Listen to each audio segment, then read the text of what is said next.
아멘. 자, 우리 하나님이 오늘이 아니라 올해 우리 공동체 안에 구름을 바라보라라는 언약을 주셨고, 매주 주보에 보시면 주보 1면 중앙에 이렇게 구름을 바라보라라는 말씀이 딱 새겨져 있지 않습니까? 그 말씀을 새겨 놓는 이유는 신년 예배 때 그냥 하나님 한 번 이렇게 주신 말씀이 아니라 주보에 그 말씀 중앙에 새긴 것처럼 올 한 해 동안 여러분의 마음판에다가 구름을 바라보라라는 이 하나님의 메시지를 반드시 우리의 마음속에 새기고 살아야 한다는 것을 우리에게 의미하고 있기 때문에 그것을 그 주보에 써놓은 거예요. 그래서 오늘도 여러분이 이제 수요예배 나와서 딱 예배를 드릴 때 나는 오늘도 구름을 바라보고 구름을 따라 살아왔는가. 또 우리에게는 이 구름이 자연의 순환이 되어서 되어짐의 역사를 이룬다고 하는데, 나는 구름을 바라보고 따라갈 때 내 인생은 되어짐의 역사를 경험하고 있는가. 또 우리는 성령의 바람과 말씀의 비가 구름 속에 배어 있는데, 그 성령의 바람과 말씀의 비로 우리가 구름을 보고 있는가 하는 것들을 한번 여러분 매 시간 여러분이 예배 드릴 때마다 기도할 때마다 자신을 돌아보셔야 돼요. 왜냐하면 우리가 이런 공동체 분위기 속에 있으면 내가 그런 줄 착각할 수가 있습니다. 속는 거죠. 실제로 그렇게 안 하면서 내가 이런 말씀이 선포되고 이런 분위기 속에 내가 소속되어 있으면 실제로는 그렇게 나가서 안 사는데 내가 그렇게 사는 줄 스스로 속일 때가 있다는 거예요. 그래서 항상 여러분 예배 드릴 때나 기도할 때는 표면적으로 그냥 입버릇처럼 하나님이 구름을 바라보라 하셨습니다 이렇게 하면 안 되고, 저와 여러분의 마음을 양파 껍질을 벗기듯, 여러분 양파 껍질은 벗기면 계속 나오잖아요.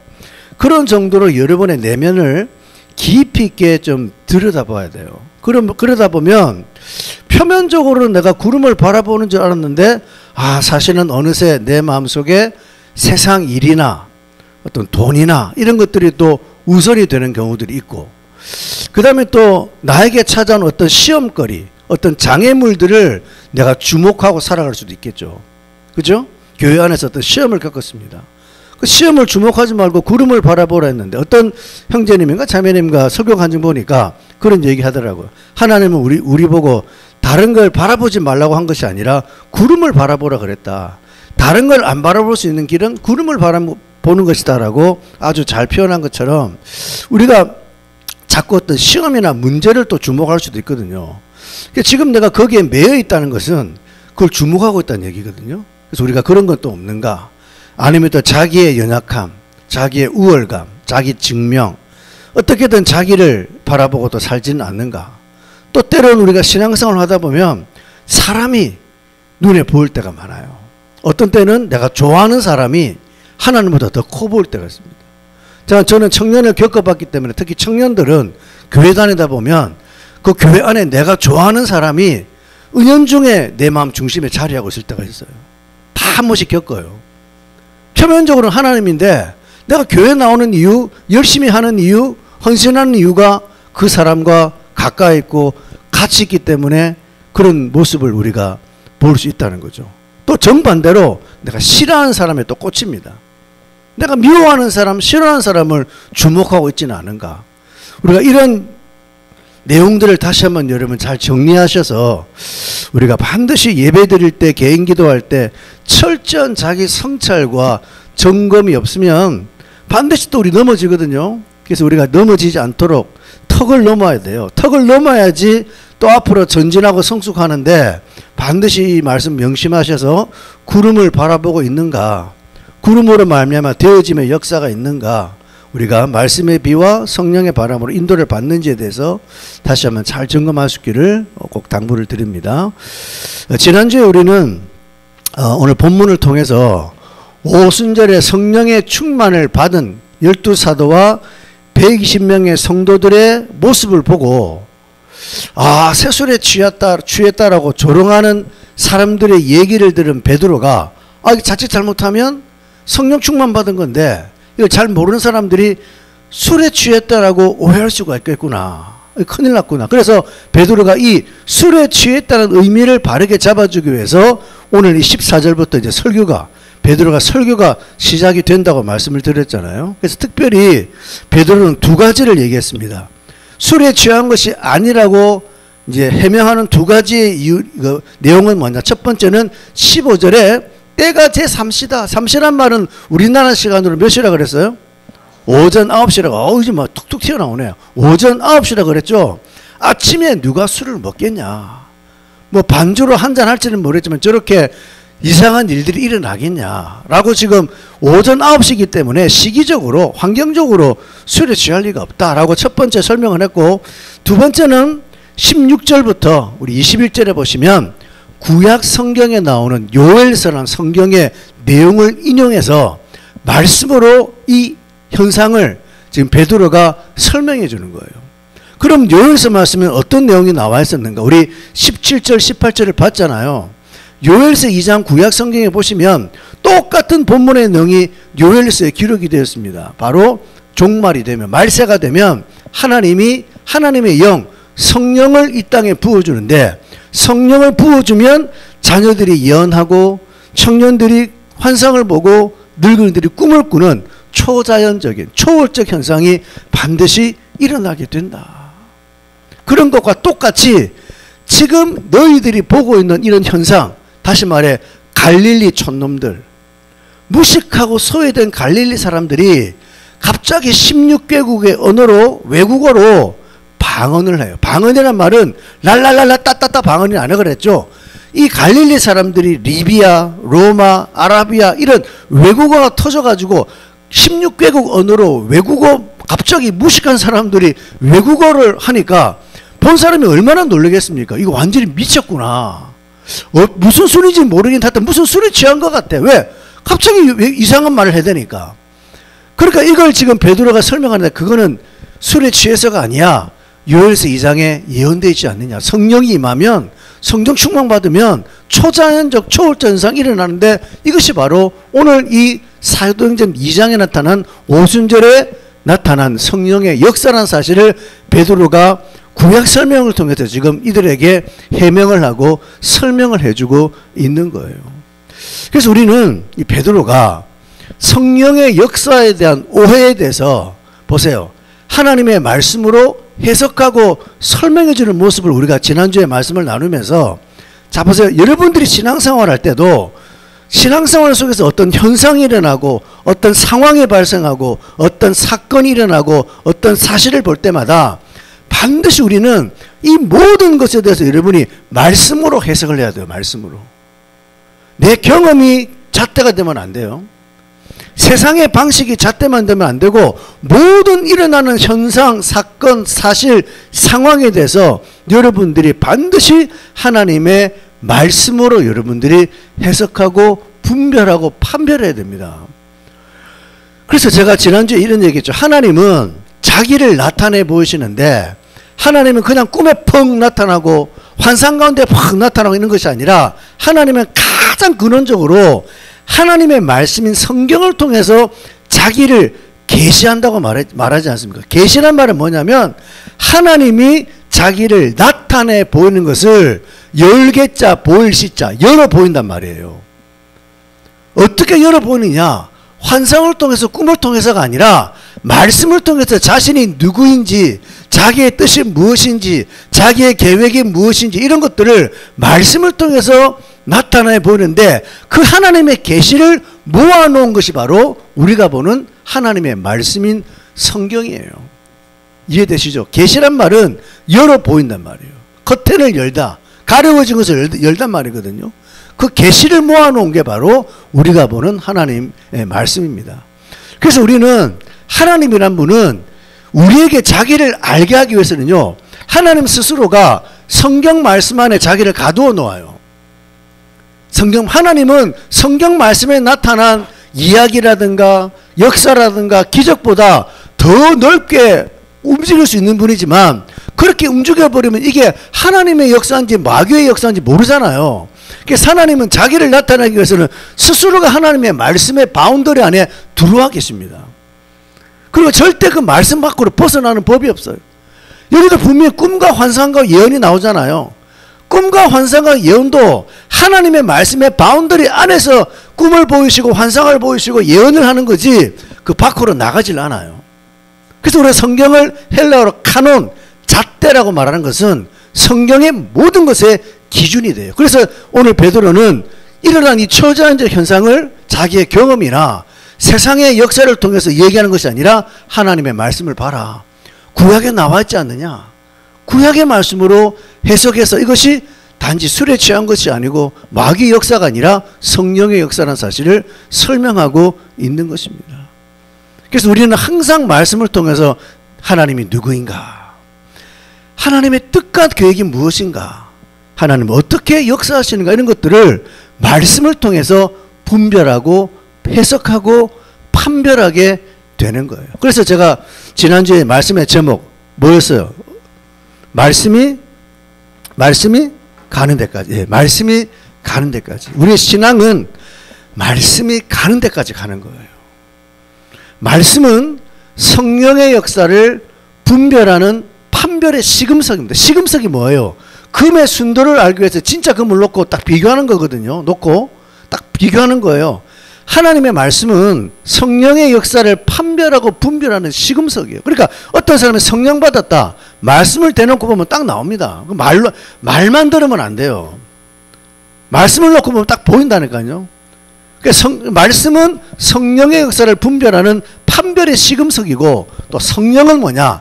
말씀을 이해하고 깨닫게 하는 거잖아요. 그렇죠? 성령은 말씀을 이해하고 깨닫게 하는 거예요. 하나님의 말씀을 성령께서 감동 감화를 줘서 말씀을 이해하고 깨닫지 않습니까? 이게 바로 말씀과 성령의 콜라보레이션.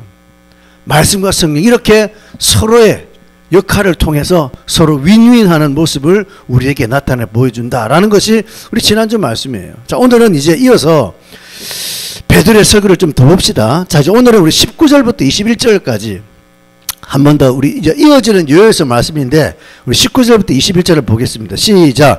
또 내가 위로 하늘에서는 기사를 아래로 땅에서는 징조를 베풀리니 곧 피와 불과 연기로다.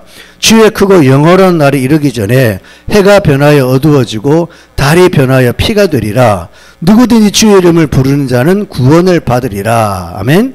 자, 이 말씀은 아까도 얘기한 요엘서 2장에 나와 있는 말세에 일어날 일에 대해서 예언된 이어지는 그 말씀 그대로거든요.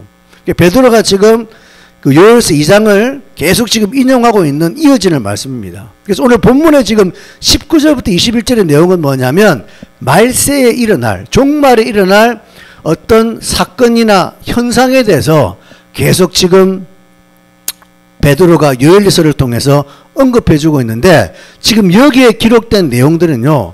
사실은 마태복음 24장과 요한계시록에 보면 예수님이 종말에 일어날 일을 예언하는 그 마태복음 24장의 내용과 사도 요한이 마지막 때 일어날 요한계시록에 나타난 그 계시를 보면 똑같은 얘기들이 거의 비슷한 내용이 등장합니다. 자, 시간 관계상 우리 마태복음 한번 잠깐 보겠습니다. 자, 마태복음 24장으로 가보세요. 24장 3절부터 8절 보겠습니다. 40페이지. 마태복음 24장 3절부터 8절 신약성경 40페이지. 이것은 이제 예수님이 제자들에게 종말에 관한 예언을 하시는 말씀인데 우리 같이 읽어보겠습니다. 시작. 예수께서 감람산 위에 앉으셨을 때 제자들이 조용히 와서 이르되 우리에게 이르소서 어느 때 이런 일이 있겠사오며 또 주의 임하심과 세상 끝에는 무슨 징조가 있사오리까? 예수께서 대답하여 이르시되 너희가 사람의 미혹을 받지 않도록 주의하라. 많은 사람이 내 이름으로 와서 이르되 나는 그리스도라 하여 많은 사람을 미혹하리라. 난리와 난리 소문은 듣겠으나 너희는 삼가 두려워하지 말라. 이런 일이 있어야 돼. 아직 끝은 아니니라. 민족이 민족을 나라가 나라를 대적하여 일어나겠고 곳곳에 기근과 지진이 있으리니 이 모든 것은 재난의 시작이라. 자, 그 다음에 29절부터 31절. 자, 시작. 그날 환란 후에 즉시 해가 어두워지며 달이 빛을 내지 아니하며 별들이 하늘에서 떨어지며 하늘의 권능들이 흔들리리라. 그때 인자의 징조가 하늘에서 보이겠고 그때 땅의 모든 족속이 통곡하며 그들이 인자가 구름을 타고 능력과 큰 영광으로 오는 것을 보리라. 그가 큰 나팔과 소리와 함께 천사들을 보내리니 그들이 그의 택하신 자들을 하늘 이 끝에서 저 끝까지 사방에서 모으리라. 자, 앞에 얘기한 내용들은 이제 종말에 시작 때 일어나는 현상들, 뭐 난리와 난리들이 일어나고 서로 잡아 죽이고 미혹하고 또 전쟁이 일어나고 다툼이 생기고 기근과 재난이 일어나는 여러 가지 재난의 사건들을 얘기하고 있습니다. 그리고 지금 마지막 읽은 부분은 이제 종말이 왔을 때 하나님의 심판이 와서 예수님이 재림할 때 일어나는 자연적인 현상에 대해서 지금 설명을 하고 있거든요. 똑같죠, 그죠?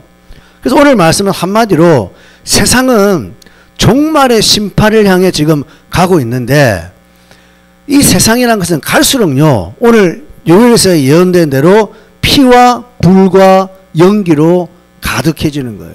피와 불과 연기로. 여기서 말하는 피와 불과 연기라는 것은 죽음과 전쟁과 재앙을 상징하는 단어입니다. 종말에 갈수록 전쟁이나 재앙이나 죽음의 일들이 갈수록 많이 생긴다는 거예요. 여러분, 지금 우리가 살아가는 이 2023년을 보더라도 금방 답이 나오지 않습니까?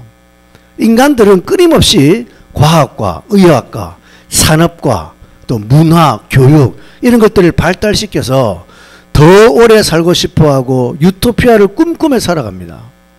근데 우리가 여러분 한번 가만히 보면 이 세상은요, 그러면 그럴수록 이상하게 더 많은 사람이 죽고 더 많은 전쟁들이 일어나고 더 많은 재앙들이 지금 일어나요. 지진의 횟수가요, 이게 지진이 지금 요 근래만 많이 생긴 게 아니라 오래전부터 창세기 3장에 아담과 하와가 타락한 이후부터 지진과 화산 폭발과 기근, 가뭄, 홍수, 자연재해가 싹 다 들어왔거든요. 근데 과학적으로 이 빈도를 연구해 보면 날이 갈수록 지진, 기근, 화산 폭발, 홍수, 가뭄과 같은 재앙의 빈도가 날이 갈수록 훨씬 더 많아집니다. 훨씬 더. 우리가 볼 땐 여러분, 지금 볼 때 지진 별로 안 일어나고 옛날보다 훨씬 더 많이 일어나. 지금도 터키 지금 뭐 200번 이상 여전히 일어나고 있지 않습니까? 터키만 그렇습니까? 우리나라도 일어나죠. 지진의 횟수가요, 상상을 소수만큼 증가되고 있는 거예요. 갈수록 이런 재앙들이 우리의 삶 속에 더 많아지고 있는 것이 우리의 현실이라서, 아, 하나님의 시간표는 지금 마지막 종말을 향해 그대로 가고 있구나. 여러분들이 미래에 관한 영화, SF 영화 이런 거 뭐 청년들 좋아하시죠? 그거 한번 보세요.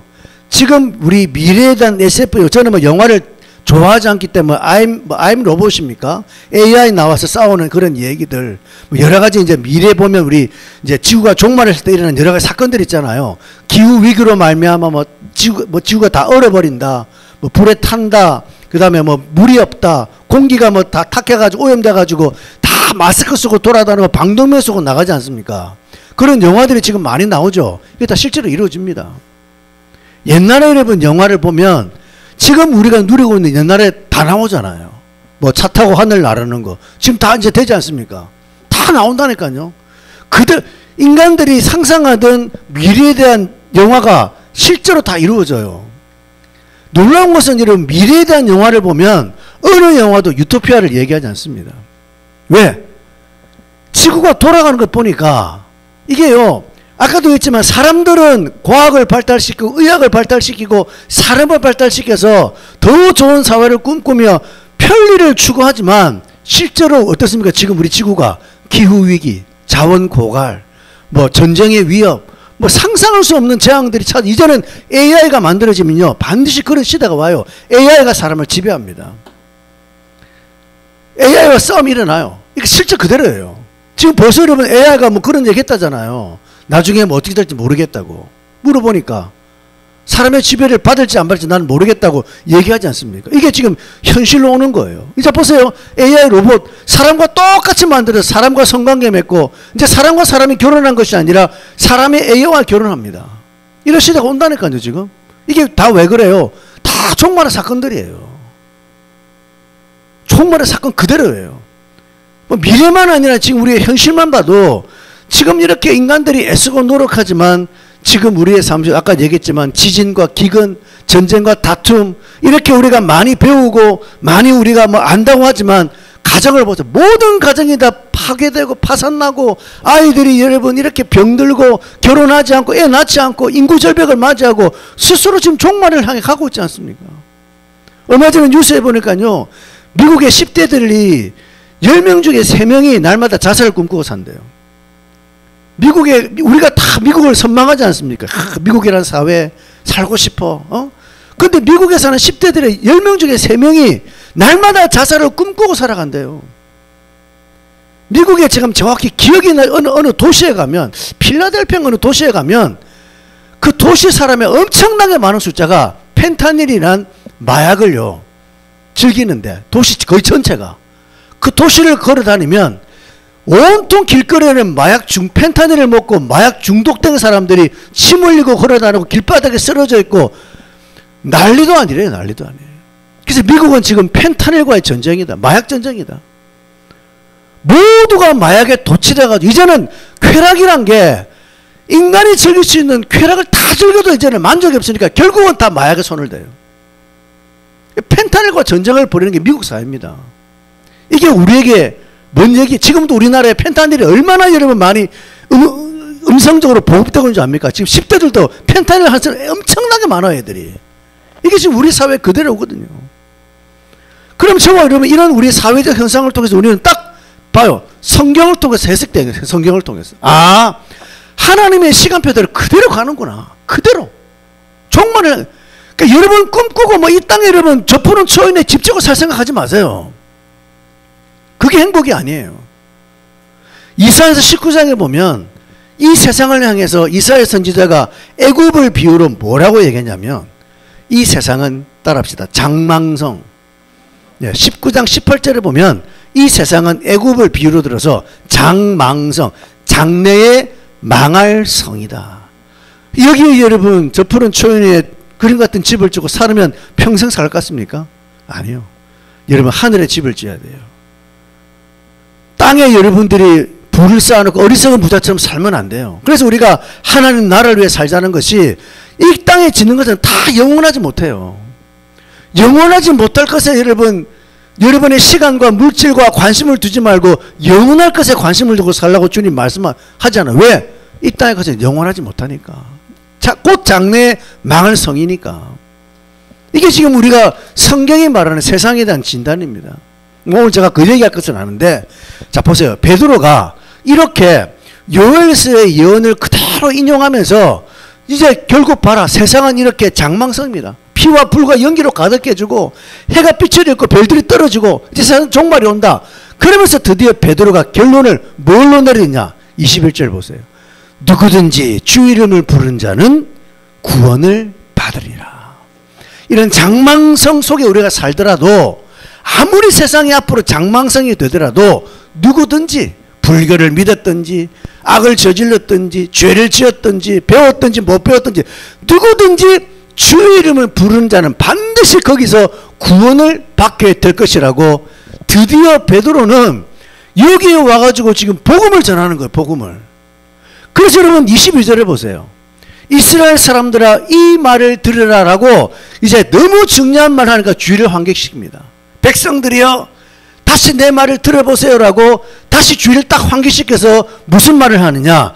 22절에 23절 24절 보니까 바로 하나님이 나사렛 예수를 이 땅에 보내서 그 나사렛 예수가 사람으로 오셔서 온갖 기적과 표적을 너희 가운데 베풀어 보여주셔서 너희 앞에 증인으로 이 땅에 오신 하나님이란 증인으로 예수를 세우지 않았느냐. 그가 법 없는 자들의 손에 의해 십자가에 죽고 다시 하나님께서 그를 사망의 고통에서 풀어 살리지 않느냐. 바로 예수님의 십자가와 부활을 통해서 예수가 이 땅에 오신 우리의 구원자라는 사실을 오늘 베드로는 정확하게 복음을 제시하는 것을 저와 여러분이 보게 되는 것입니다. 자, 다음에 보겠지만요. 이 복음 전파를 통해 놀랍게도 이 베드로의 설교를 듣고 이 현장에 모인 사람들 가운데 무려 3,000명이 예수를 믿어요. 3,000명이. 30명, 300명이 아니라 이 베드로의 설교를 듣고 3,000명이 예수를 믿고 그날 세례받아 가지고 초대 예루살렘 교회 공동체가 그냥 세워집니다. 초대 예루살렘 교회. 베드로는 처음에 이렇게 생각 안 했어요. 베드로는 단지 새술에 취한 것에 대한 오해를 풀기 위해서 야 지금 9시에 우리 술 취한 거 아니야. 성경에 보면 요에서에 이런 예언들이 나와 있으라고 그걸 설명하는데 그때 성령께서 무엇을 깨닫게 하느냐. 사실은 여러분요 16절 17절 18절만 얘기하면 끝나는 거예요 이거. 왜? 오순절의 역사는 구약 예언의 성취를 끝내면 되는데 베드로가 말을 할 때 18절로 끝난 것이 아니라 19절, 20절, 21절 누가 그 말 하게 하겠습니까? 이 말은 어울리지도 않는 말이잖아요. 왜? 성령께서 이것을 매개체로 베드로로 하여금 여기 모인 사람들에게 복음을 전하도록 성령님이 베드로의 입을 열어가지고 예수님을 전하는 증인으로 세우는 모습을 저와 여러분이 보게 되는 거예요. 여러분 사도행전 1장 8절 우리 너무 잘 알죠. 오직 성령이 너에게 임하시면 너희가 권능을 받고 예루살렘과 온 유대와 사마리아와 땅끝까지 이르러 뭐가 된다고요? 내 증인이 되리라. 드디어 예루살렘에 복음을 전하는 증인이 성령이 임한 사람 베드로를 통해서 드디어 예루살렘에 복음을 전하는 증인으로 베드로가 세워지는 겁니다. 성령님이 우리 속에 성령님이 들어오면 그 성령님은 반드시 여러분을 통해서 이 일을 하는 거예요. 자, 우리 요한복음 15장으로 한번 가보실까요? 자, 요한복음 15장 26절. 자, 아는 내용이지만 우리 한번 자, 15장 26절입니다. 요한복음 15장 26절 174페이지 174페이지 요한복음 15장 26절 시작. 내가 아버지께로부터 너에게 보낼 보혜사 곧 아버지께로부터 나오시는 진리의 성령이 오실 때 그가 나를 증언하실 것이요. 자 하나만 더 요한복음 16장 14절 한 장만 넘기시면 자 16장 14절 읽어봅니다. 시작. 그가 내 영광을 나타내리니 내 것을 가지고 너에게 알리시겠습니다. 예수님이 지금 하시는 말씀이거든요. 예수님이 아버지께로부터 너에게 보낼 보혜사 곧 아버지께로부터 나오시는 진리의 성령이 너희 가운데 오시면 그 성령님이 반드시 누구를 증언한다고요? 예수님, 성령님의 가장 중요한 역할은 예수님을 증언. 여러분 마음속에 성령님이 들어오셨으면 성령님이 하는 가장 중요한 여러 가지가 뭐 말씀을 깨닫게 하는 것도 있고 여러 가지가 있겠지만 가장 중요한 결론은 성령님은 여러분 속에 들어오셔서 여러분으로 하여금 예수님을 증거하는 거예요. 16장 14절에도 그가 내 영광을 나타낸다고 성령님이 예수님의 영광을 나타낸다고 그러잖아요. 그러니까 성령이 들어와서 성령의 다스림 받는 사람의 결과는 뭐냐면요. 결국은 예수님 증거하는 거예요. 이게 성령님의 목표입니다. 하나님의 목표예요. 여러분 사도행전 4장에 가보시면 베드로와 요한이 복음 전하다가 공회에 잡혀 들어가거든요. 잡혀 들어갔다가 다음날 풀려 나왔을 때 모인 형제들에게 이 소식을 얘기합니다. 내가 이런 일을 겪었다. 그래서 이들이 함께 이제 여러 가지 이제 핍박과 박해가 많으니까 모여서 또 간절히 기도하는데 사도행전 4장 31절에 보면 또 성령 충만이 임해요. 오순절에 임했던 성령의 충만이 4장에 또 임합니다. 성령 충만은 지속적으로 받는다 그랬죠. 성령 충만 받고 나니까 이 사람들이 반언하고 예언하고 신유 병 고치고 귀신 쫓아내는 게 아니라 이 사람들 하는 게 뭐냐? 담대히 하나님의 말씀을 전하더라는 거예요. 성령의 충만과 성령의 다스림 받으면 나타나는 결과는 딱 두 가지. 제일 중요한 결과가 두 가지인데 뭐 첫 번째는요. 두려워하지 않아요. 성령의 다스림 사는 사람은요. 어떤 것에 두려움이 없습니다. 그래서 여러분 이 열두 사도들 보면 복음의 핍박과 박해가 와도 성령과 함께 사는 사람은요. 인생에 두려움이 없어요. 흔들리지 않은 평안함을 가지고 산다니까요.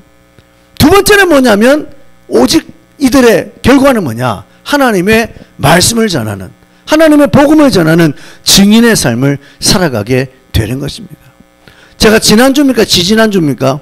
성령 충만 받았다고 떠드는 사람들의 오류와 착각 가운데 뭐 이런 얘기 했죠. 아, 자기 성령 받아서 성령 충만 받고 은사를 받았대. 그러니까 이런 사람들이 잘못된 건 뭐냐면 자기의 은사들을 막 내세웁니다. 그 자기가 방언하면 네 방언 못하면 너 구원받은 거 아니야. 방언 따라해. 랄랄라 따따따 막 모여가지고 막 밤새도록 뭐 손잡고 랄랄랄라. 저도 옛날에 모를 때는 그런 거 많이 했어요. 신규진 목사님 따라다니면서 방언 못 받으면 구원 못 받았다고 걔도 뭐 방언하는데 네 방언 못하냐고 막 우리 찬양팀 30명 데리고 기도원 올라가지고 밤새도록 방언 달라고 기도하는데 저는 이제 초신자 때 한 번 방언이 왔어요. 혀가 싹 돌아가더라고 처음에 기도하는. 근데 저는 그때 그 방언이라는 단어도 몰랐는데요. 혼자 기도굴에서 기도하는데 두 번 혀가 꼬이더라. 우악 꼬여요. 근데 너무 무서워가지고 두 번 멈췄거든요. 그러고 난 다음에 이제 모임할 때 물어보니까 그게 방언이래. 그래도 까먹었습니다. 그러다가 이제 제가 뒤에 찬양팀 맡아가지고 찬양팀 멤버들이 하도 신앙이 시시껄렁 해가지고 제가 아는 목사님이 그 당시에 뭐 자기 박정희 대통령 뭐 시해 사건도 예언하고 뭐 일 떠들어가지고 이제 그 하도 뭐 이렇게 잘난 체를 많이 하기 때문에 이 사람 통해서 한번 얘네들 방언 좀 맛을 봐야 되겠다 해가지고 방언 받으러 기도 올라가지고 밤새도록 기도하는데 이상하게 내가 손잡고 기도하면 다 방언 받아. 이것도 방언 받고 근데 나는 방언이 안 와. 그래서 내가 또 시험에 드는 거예요. 아, 나는 구원 못 받았나? 택감 못 받았나? 뭐하다 얘기 나왔지? 어쨌든 중요한 것은 늙으면 이래요. 30초 빠집니다. 그 여러분 딱딱 쳐줘야 돼요. 인상 박사 뭐 갑자기 더 소리 하냐고. 어쨌든 이 방언을 받은 사람은요 막 방언을 강조해요. 방언을 예언을 했다고 하잖아요. 예언을 강조해요. 신비체험 했잖아요. 신비체험을 강조해요. 이게 여러분 진짜 성령 충만 받은 사람입니까? 아니에요. 진짜 성령 충만 받은 사람은 은사나 신비나 예언이나 뭐 이런 신비를 추구하는 것이 아니라 절대적으로 중요한 건 뭐냐? 예수님만 증거합니다. 예수님만. 말로는 성령님 모시고 사는데 자신만 자기를 증명해요. 자기를. 끊임없이 사람들에게 자기에 대한 우월감을 내세워요. 내가 어떤 사람인지 아냐? 내가 누군지 아냐? 내가 얼마나 그런 줄 아냐? 성령 받은 사람은 제가 그랬죠. 자기가 없어져요. 성령 받은 사람은요. 과거의 내 모든 삶이 완전히 부질없는 개쓰레기라는 걸 압니다. 내가 하늘을 갔다고 뭘 다 해도 성령 모시고 사면 나는 죽고 예수로 사는 사람은 옛날에 내가 월남에서 스키보드를 탔든지 뭘 했든지 모든 걸 다 해도 그게 완전히 쓰레기라는 사실을 인지해요. 자기를 내세울 수가 없어요. 이게 성령 받은 사람의 특징이에요. 그리고 오직 예수님만. 진짜 성령 받은 사람의 특징은 바로 이거예요.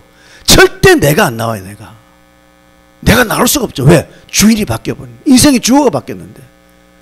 근데 우리 주위 보시면 성령 받은 사람이 얼마나 나 많이 합니까? 잘못된 거예요. 그러니까 진짜 성령 받은 사람은 절대 자기 추구하지 않습니다.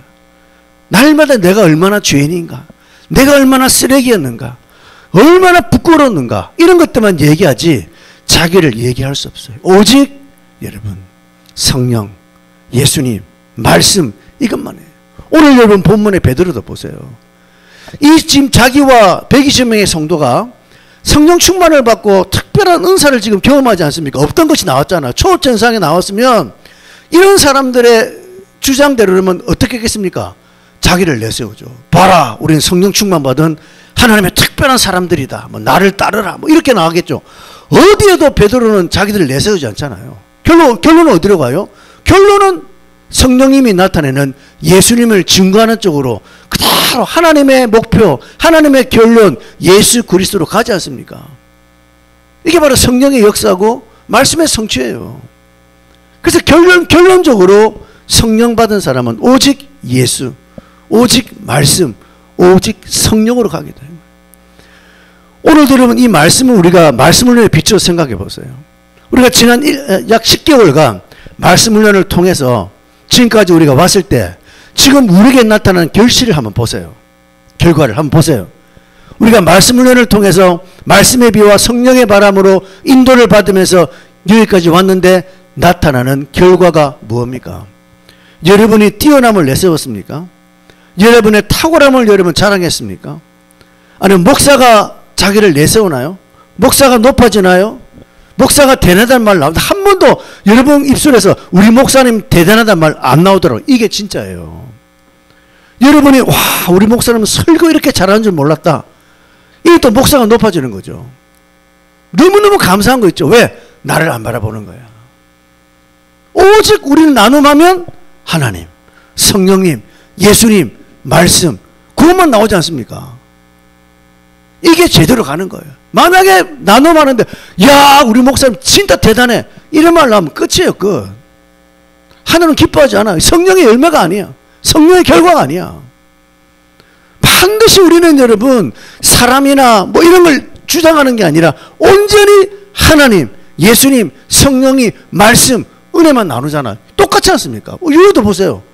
말씀 은혜의 결과, 성령님이 다스리는 말씀 은혜의 결과와 오늘 베드로가 성령 충만 받고 지금 이들에게 복음 전할 때 나타나는 결과와 똑같이 맞물려 돌아가잖아요. 이게 바로 성령이 다스리는 삶의 모습들인 거예요.